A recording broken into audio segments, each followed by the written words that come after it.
programang ito ay rated SPG. Striktong patnubay at gabay ng magulang ang kailangan. Maaaring may masiselang tema, lengguwahe, karahasan, sexual, horror o droga na hindi angkop sa mga bata. Sobrang gwapo talaga nila.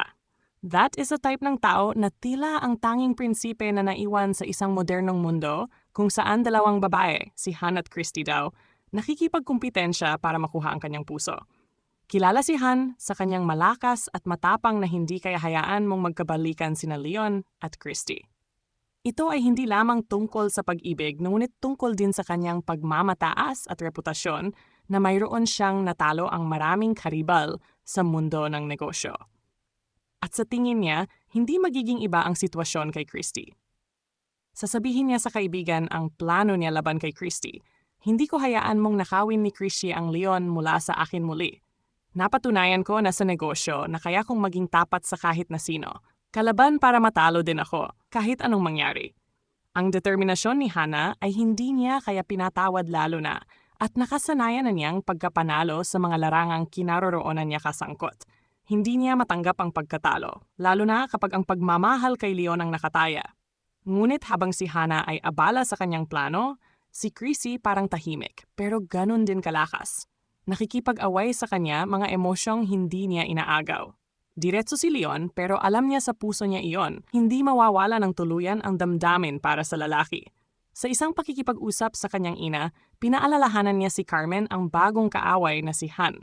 Anak, sabi ni Carmen, mas mahirap kalabanin si Hana kaysa kay Shira. Kilala ko si Shira, inaatake ako ni Shira sa harap pero iba pa si Hana. Bobo siya kung gumalaw, higit pa rito, dati siyang miyembro ng SHIELD para malaman niya ang pasikot-sikot ng mga taktika sa digmaan. Huwag kalimutan na marami siyang pera at naimpluwensyahan. Ang mga salitang iyon sa isip ni Christy, alam niya hindi simpleng babae si Han. Hindi siya isang tipikal na karibal na umaasa lang sa tanso. Si Han ay babae may planong may taktika at higit sa lahat may mga koneksyon. Alam ni Christy na hindi magiging madali ang laban kay Leon, pero alam din niyang hindi dapat sumuko. Habang ang tensyon mas lumala ang pagitan ni na Christy at Hana, nangyayari ang mga lihim na plano ni Shira sa kabilang panig. Hindi pa rin natinag si Shira sa kanyang planong paghihiganti. Sa ilalim niya, alagaan ng mga bata, si Tori at si Billy na kinidnap niya, bahagi ng kanyang paghihiganti laban kina Christy at Hana. This is not just a usapin ng pagmamahal o pagmagmalalaki. Ito ay isang personal battle for Shira. How are the kids? Tanong ni Shira sa katulong niya. Ang mga bihag na bata, parang wala ng pag-asang makaalis sa kanilang kalagayan, sagot ng katulong.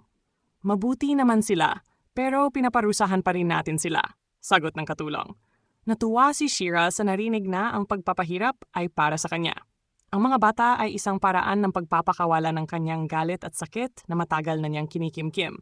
Alam niyang hindi makakatakas sina Tori at Billy sa kanilang kalagayan. Marami siyang balak na pagdaanan sila mga paghihirap bago niya tuluyang kunin ang paghihiganti. Ngunit walang lihim na hindi ibubunyag ni Franco. Pagkatapos manood kay Shira sa mahabang panahon, nagsimula siyang makaramdam ng kakaiba. Nagsimula siyang maghinala. Baka bumalik ang alaala ni Shira, isang bagay na matagal na niyang kinatatakutan. Isang araw, habang naliligo si Shira, palihim na kinuha ni Franco ang kanyang cellphone at natuklasan ang messages assistant tungkol sa bihag ng mga bata at ang pagpapahirap sa kanila. Naghihirap kapag binasa ni Franco ang mga mensahe para siyang binalot ng langit at lupa. Hindi niya akalain na niloloko siya ni Shira. Matagal nang alam ni Franco na bumalik nga ang alaala ni Shira at ginamit lang siya nito sa sarili niyang pakinabang. Hindi niya magawa panindigan mo at hinarap si Shira tungkol sa kanyang nilalaman. Ano ang mga bagay na ito na nabasa ko sa cellphone mo? Sigaw ni Franco na puno ng galit at frustration. Pero imbes na umamin agad pagkakasala, nagmamakaawa at pagtatanggol ni Shira sarili niya. Franco, hindi mo maintindihan. Nagsusumamo siya na. Sila nasisihin ang lahat ng nangyari sa akin. Tori at mga magulang ni Billy nasira ang buhay ko. Kailangan ko ng tama lahat ng mali at ito ang tanging paraan. Sa kabila ng paliwanag ni Shira, hindi pa rin magawa ni Franco tanggapin kung ano. Alam niya bang nagpapahirap, mali ang mga bata, pero hindi niya alam kung paano haharapin ang sitwasyon ng wala. Kanyang damdamin para sa pagkatalo ni Shira sa kanya.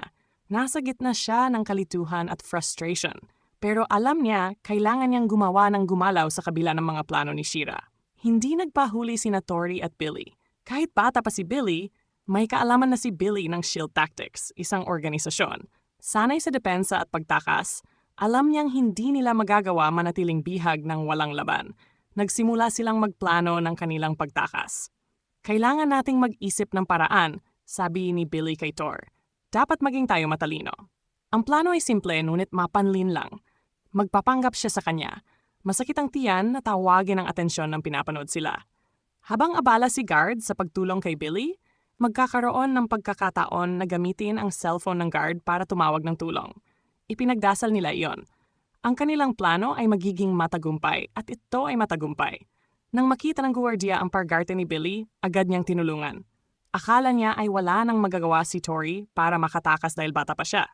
Ngunit siya ay nagkakamali. Habang abala si Guard kay Billy, mabilis na hinablot ni Tori ang cellphone at tumawag kay Christy para humingi ng tulong. "Mommy, nandito na tayo. Parang tayo na sa isang bodega," sigaw ni Tor. Nang malaman ni Christy kung saan naroon ang kanyang anak, siya kaagad tumawag ng pulis. Sa tulong ni Hannah, nagsimula na silang magplano ng mabisang atake para iligtas sina Tori at Billy. Ang dating tensyon sa pagitan ni Christy at Hannah biglang nawala ang kinang. Sa personal, ang labanan ay napalitan ng mas mahalagang layunin, ang kaligtasan ng kanilang mga bata. May kasamang pulis, sina Hannah at Christy sa isang mabilis na operation save Tori and Billy mula sa mga kamay ni Shira. Shira kasama ang kanyang mga lalaki ay inaresto. Ang kanyang plano sa paghiganti ay natapos na, ngunit ito ay umalis sugat sa puso ng lahat ng nasasangkot.